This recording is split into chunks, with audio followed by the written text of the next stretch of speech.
Yo, my name is Matt. I'm an independent freight broker. I'm pumped up. Cameron Ramsdell just had an interview with Freight Caviar. He's the CEO of Armstrong Transport Group when the company was at $300,000 in revenue. He has now brought the company to $1 billion in revenue.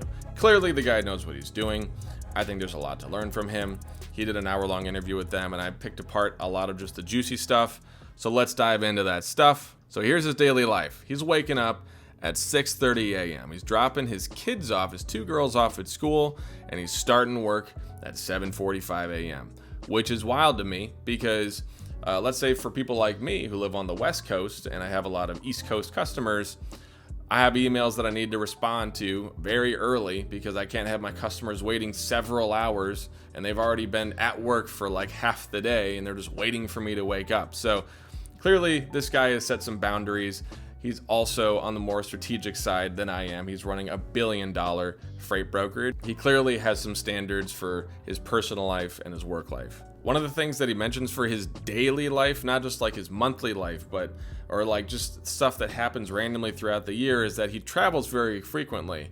And he's traveling to see shippers, his own agents, and his own employees, which are probably directors and VP level, which is awesome to me. And also just proves that being there in person and showing up is extremely important compared to what you can do with just like on your phone or on like a Zoom call. So his key responsibilities are overseeing huge tech upgrade, which is basically what he's been working on ever since he first started.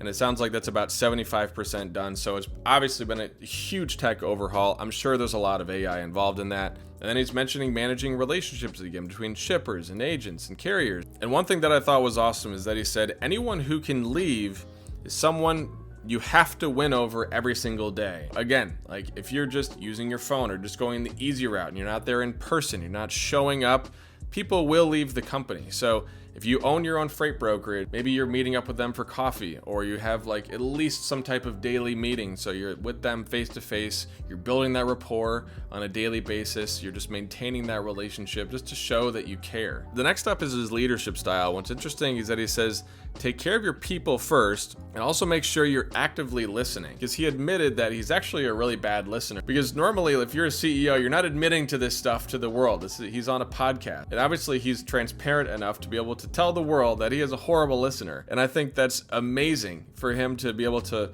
understand that and to verbalize that. And now that he's like talking about it, he'll probably end up getting better. Listen to what they're saying and respond to that instead of queuing up and saying the next thing that was on your mind in order to be able to keep the conversation just going as fast as you can. So clearly he understands that and he wants to improve on that. So when he was talking about his success and how he got the company to where they are now is because he stayed innovative. The best ideas also don't come from the top, they come from the trenches.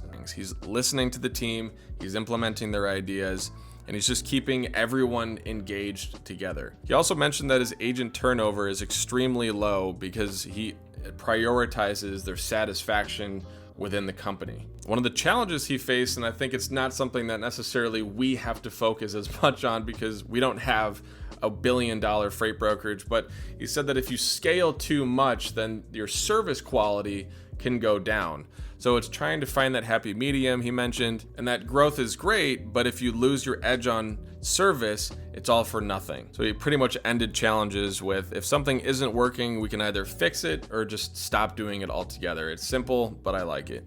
And in terms of his vision, I thought was really interesting because he wants to double the business without doubling the workforce, and he's using tech to be able to make that happen. So he wants to use tech to be able to handle the repetitive tasks, and which is probably where the AI is going to come into play. And then for the relationship building, he wants to actually have his employees come into play. And one of his favorite lines was, people should spend their time on what only people can do, which is building trust, finding solutions, and thinking creatively, and let tech do the rest, all the repetitive stuff. So he's all about driving a strong culture where everyone is collaborating and innovating in order to drive success instead of just him or just leadership. So a few things about shippers specifically, and these are a few quotes that just came from him. He said, shippers want reliability and responsiveness. That starts with taking care of the people who serve them. We solve problems shippers didn't know they had, and that's what keeps them coming back. And then the last one is, it's not just about tech, it's about trust, and shippers value real relationships. So like, don't count on the tools, understand the value of being there in person, show up, don't just send an email or just send a text. If you're close to the shipper, go and visit them in person. If you are flying out for the holidays and you're near one of your really big customers, try and drive out and go see them. That's all I've got for this. I'll see you in the next one.